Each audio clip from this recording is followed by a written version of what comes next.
Hi ಎಲ್ಲರಿಗೂ welcome back to Poornima Jagadish ವ್ಲಾಗ್ಸ್‌ಗೆ. ಎಲ್ಲರೂ ಆರಾಮಾಗಿದ್ದೀರಾ ಅಂತ ಅಂದ್ಕೊಂಡಿದ್ದೀನಿ. ಇವತ್ತು ಅಡುಗೆ ಮನೆಯಲ್ಲಿ ಬಿಸಿಲು ತುಂಬಾ ಚೆನ್ನಾಗಿ ಬಂದಿದೆ. ಮಳೆ ಬಂದ್ರಂತೂ ಇಷ್ಟು ಬಿಸಿಲು ಬರಲ್ಲ. ಸೊ ರಾತ್ರಿ ಲೇಟ್ ನೈಟ್ ಆಗಿದ್ದರಿಂದ ಪಾತ್ರೆ ಎಲ್ಲ ತೊಳೆದು ಅಡುಗೆ ಮನೆಯೆಲ್ಲ ಕ್ಲೀನ್ ಮಾಡಿ ದೋಸೆಗೆ ನೆನೆಸಿ ಮಲಗಿದ್ದೆ.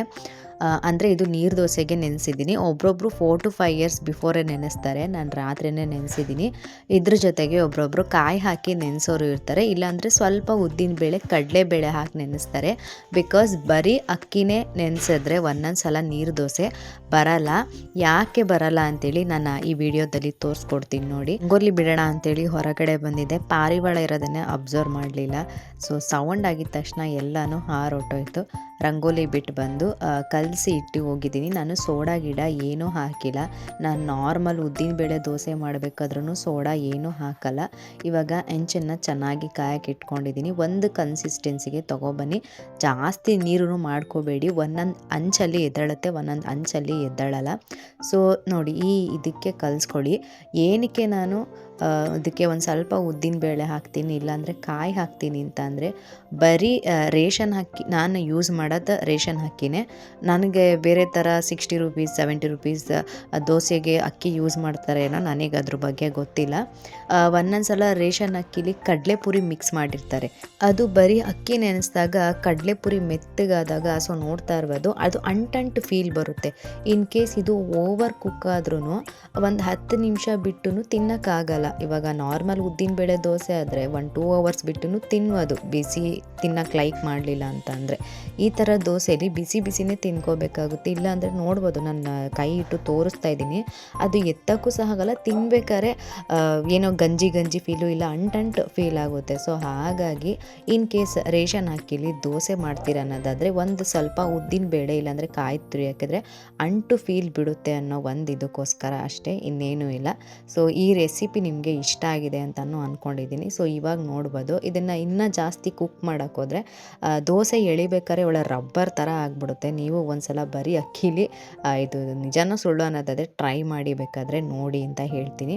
ಸೊ ನನ್ನ ಮಗನಿಗೆ ದೋಸೆ ಎಲ್ಲ ಹಾಕ್ಕೊಟ್ಟು ನಾವು ಮಾರ್ನಿಂಗ್ ಬ್ರೇಕ್ಫಾಸ್ಟಿಗೆ ಚಿತ್ರಾನ್ನ ರೆಡಿ ಮಾಡ್ಕೊಂಡ್ವಿ.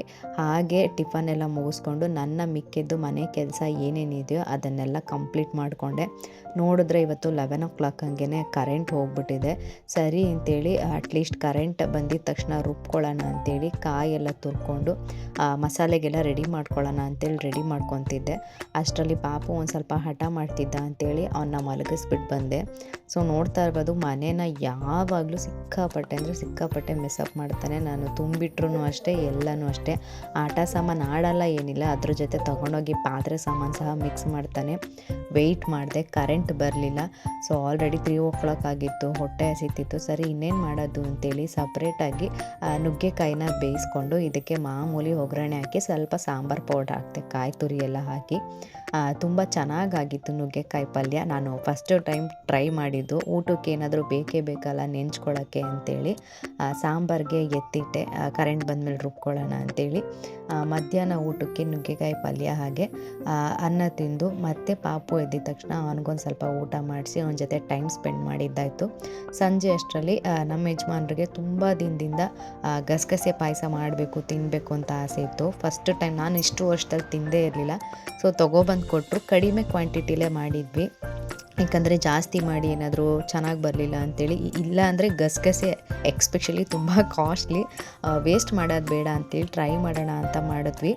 ಅಂದ್ಕೊಂಡೇ ಇರಲಿಲ್ಲ ಪಾಯಸ ಇಷ್ಟು ಚೆನ್ನಾಗಾಗುತ್ತೆ ಅಂತೇಳಿ. ಅದು ಮಾಡಬೇಕಾದ್ರೇ ಸ್ಮೆಲ್ಲು ತುಂಬ ಗಮ್ ಅಂತಿತ್ತು. ಅದು ಗಸಗಸೆ ಮೇ ಬಿ ಅಷ್ಟು ಗಮ್ ಅಂತಿತ್ತು ಅಥವಾ ತುಪ್ಪದ ಸ್ಮೆಲ್ಲೋ ಗೊತ್ತಾಗಲಿಲ್ಲ. ಬಟ್ ಪಾಯಸ ಮಾತ್ರ ತುಂಬ ಚೆನ್ನಾಗಿತ್ತು.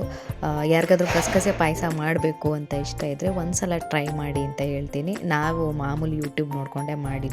ಸೊ ಇವಾಗ ಇಷ್ಟ ಆಗಿದೆ ಅಂದ್ಕೊಂಡಿದ್ದೀನಿ. ಥ್ಯಾಂಕ್ ಯು ಎಲ್ಲರಿಗೂ.